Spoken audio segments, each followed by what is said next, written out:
Assalamualaikum warahmatullahi wabarakatuh.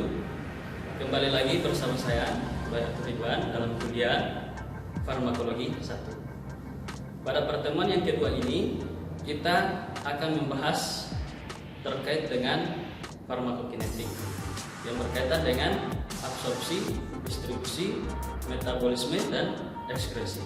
Jadi tujuan pembelajaran kita pada kesempatan kali ini yaitu mahasiswa mengetahui absorpsi, distribusi, metabolisme, dan ekskresi. Untuk lebih jelas teman-teman memahami tentang hal itu, mari kita ikuti video yang akan ditayangkan berikut. Farmakokinetik atau kinetika obat adalah nasib obat dalam tubuh atau efek tubuh terhadap obat. Farmakokinetik mencakup 4 proses, yaitu proses absorpsi, distribusi, metabolisme, dan ekskresi, atau biasa disingkat dengan ATME. Pemahaman tentang proses ini akan berpengaruh terhadap cara pemberian. Cara pemberian obat dibagi berdasarkan rute pemberiannya, yaitu melalui rute oral yang diberikan secara oral, sublingual, atau rektal. Rute parenteral diberikan secara intravena, intramuskular, atau subkutan.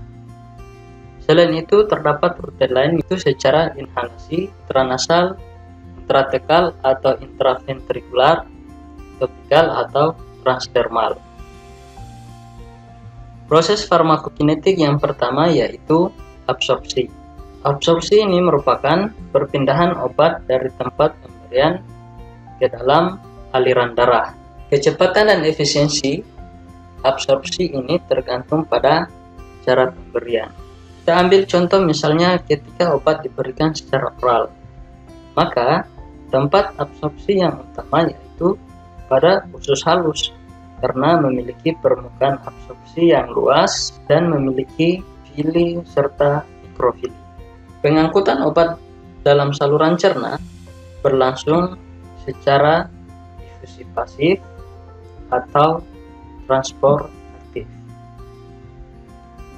Tenaga penggerak dari difusi pasif yakni perbedaan konsentrasi yang melewati suatu membran yang memisahkan dua kompartemen tubuh, yaitu obat tersebut bergerak dari suatu bagian yang konsentrasinya tinggi ke konsentrasi yang rendah.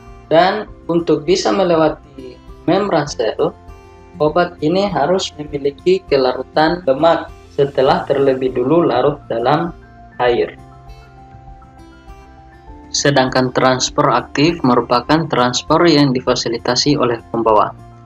Karakteristik dari transfer aktif adalah memindahkan obat melawan gradien konsentrasinya, di mana obat dari tempat dengan konsentrasi rendah dibawa ke daerah dengan konsentrasi tinggi.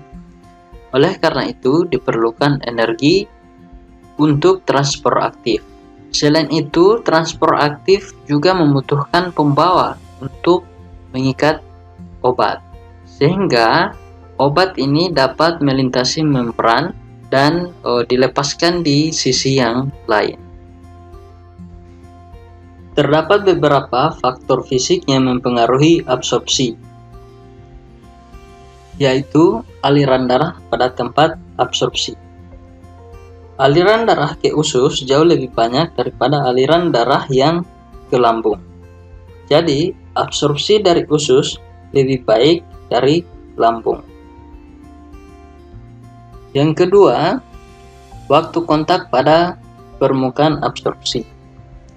Jika suatu obat bergerak melalui kontak cerna dengan sangat cepat, seperti pada keadaan diare, maka obat tidak diabsorpsi dengan baik. Sebaliknya, apapun yang memperlambat transfer obat dari lambung ke usus akan memperlambat kecepatan absorpsi obat tersebut. Yang ketiga, jumlah luas permukaan absorpsi. Karena usus memiliki permukaan yang kaya dengan mikrofili, maka usus mempunyai luas permukaan kira-kira 1000 kali luas permukaan lambung. sehingga absorpsi obat melalui usus lebih efisien. Distribusi obat dalam tubuh dipengaruhi oleh ikatan protein plasma, volume distribusi, sawar darah otak, dan sawar uri. Dalam darah, obat akan diikat oleh protein plasma dengan berbagai ikatan lemah. Contoh seperti ikatan hidrofobik, van der Waals, hidrogen, dan ionik. Beberapa macam protein plasma yaitu albumin. Albumin ini akan mengikat obat asam dan obat yang bersifat netral, misalnya steroid, serta bilirubin dan asam-asam lemak. Ada dua site albumin, yaitu site pertama dan site kedua.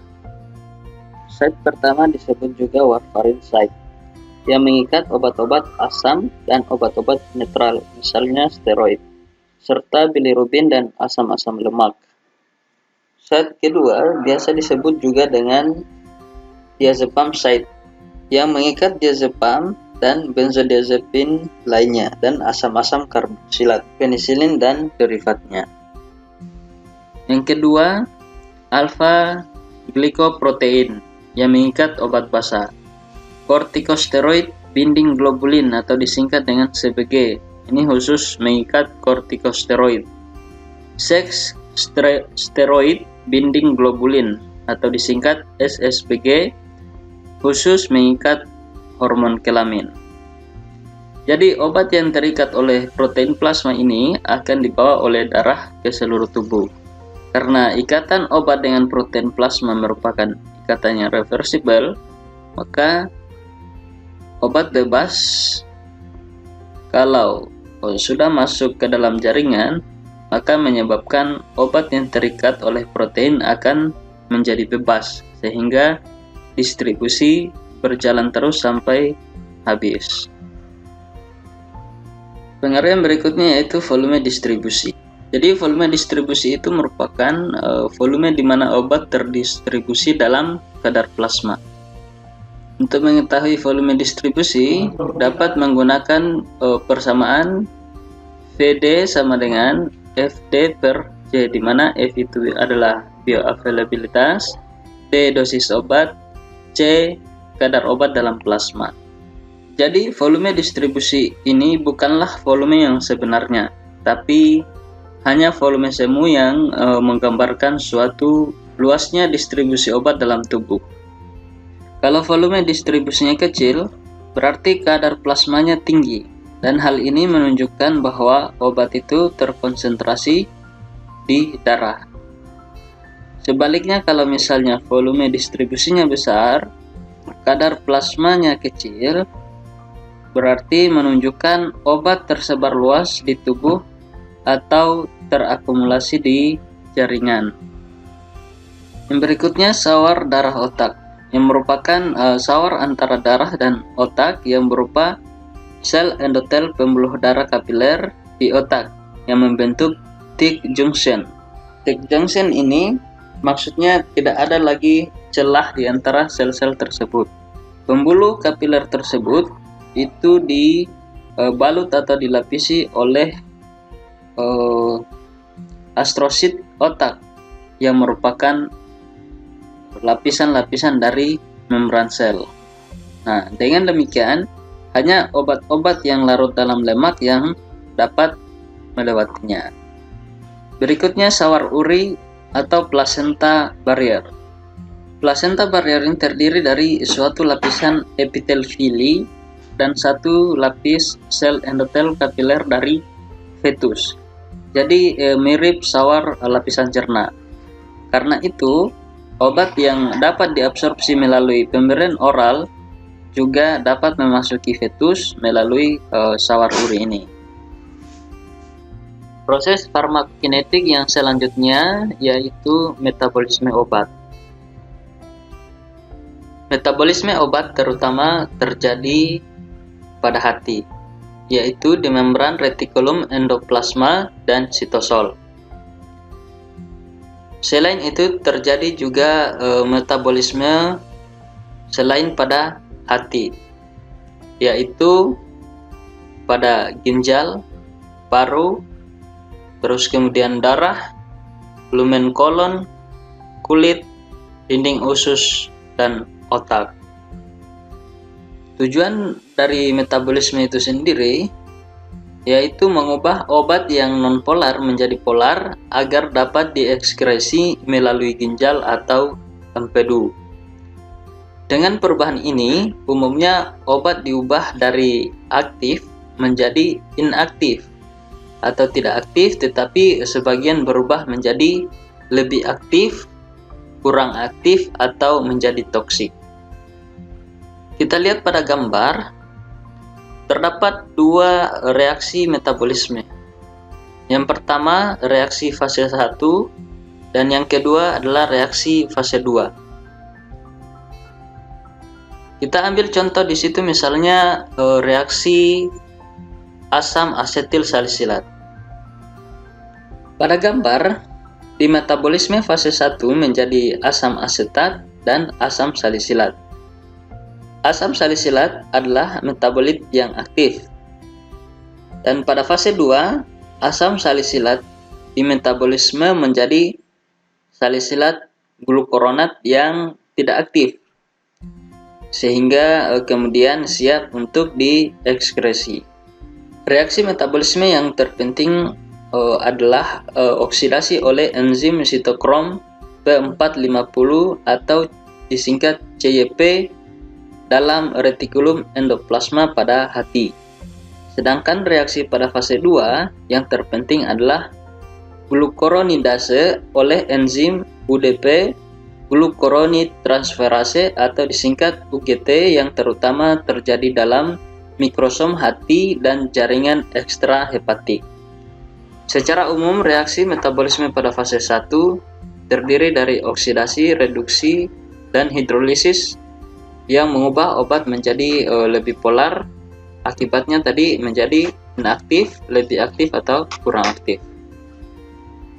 Sementara untuk reaksi fase 2 itu merupakan konjugasi atau penggabungan dengan substrat endogen, yaitu asam glukuronat, asam sulfat, asam asetat, atau asam amino, dengan akibat obat menjadi sangat polar, sehingga dengan demikian hampir semuanya obat itu menjadi tidak aktif. Proses farmakokinetik yang terakhir yaitu ekskresi. Jadi, organ terpenting untuk ekskresi obat adalah ginjal, seperti yang terlihat pada gambar. Obat yang diekskresikan pada ginjal itu berupa bentuk utuh atau dalam bentuk metabolitnya. Fungsi ginjal itu sendiri akan mengalami kematangan pada usia 6-12 bulan, dan setelah mencapai usia dewasa akan menurun 1% per tahun. Ekskresi yang terjadi pada ginjal melibatkan 3 proses, yaitu filtrasi glomerulus. Filtrasi glomerulus ini menghasilkan ultrafiltrat, yaitu plasma minus protein. Jadi semua obat bebas akan keluar dalam bentuk ultrafiltrat, sedangkan yang terikat protein akan tetap tinggal dalam darah. Proses yang kedua yaitu reabsorpsi pasif yang terjadi di sepanjang tubulus untuk bentuk-bentuk non-ion obat yang larut dalam lemak. Proses yang ketiga yaitu sekresi aktif. Jadi sekresi aktif dari darah akan menuju tubulus proksimal dan terjadi melalui transport membran P-glikoprotein atau disingkat PGP dan MRP atau multi drug resistant protein dengan selektivitas yang berbeda. Ekskresi obat utama yang kedua adalah melalui empedu, seperti yang terlihat pada gambar. Jadi, obat melalui empedu masuk ke dalam usus dan keluar bersama feses. Obat hasil metabolisme yang dikeluarkan melalui empedu ini kemudian dapat diuraikan oleh flora usus menjadi obat awal yang dapat diserap kembali dari usus ke dalam aliran darah yang disebut juga dengan siklus enterohepatik. Obat dan metabolit yang larut lemak dapat direabsorpsi kembali ke dalam tubuh dari lumen usus.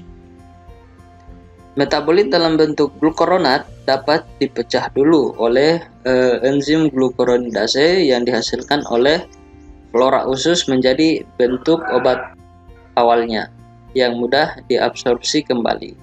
Akan tetapi, bentuk konjugat juga dapat langsung diabsorpsi melalui transporter membran organik anion transporting polypeptida atau disingkat dengan OATP di dinding usus dan baru pecah dalam darah oleh enzim esterase. Siklus enterohepatik ini dapat memperpanjang efek obat, misalnya estrogen dalam kontraseptif oral. Selain itu, ekskresi obat juga dapat melalui paru, terus kemudian ASI, saliva, keringat, dan air mata. Nah, itulah tadi proses farmakokinetik yang terjadi, dimulai dari proses absorpsi, distribusi, metabolisme, dan ekskresi. Demikian penjelasan terkait dengan absorpsi, distribusi, metabolisme, dan ekspresi. Semoga apa yang sudah dijabarkan tadi teman-teman bisa memahami.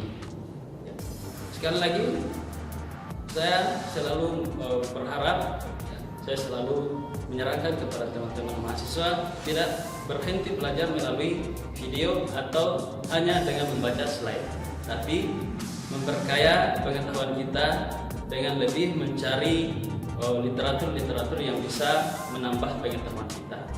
Oke, demikian pada kesempatan kali ini kita akan lanjutkan pada pertemuan yang berikutnya dengan terma farmakodinamik. Ya. Untuk lebih jelas apa yang akan kita bahas di situ, nanti kita jelaskan pada pertemuan berikutnya. Oke, terima kasih. Assalamualaikum warahmatullahi wabarakatuh.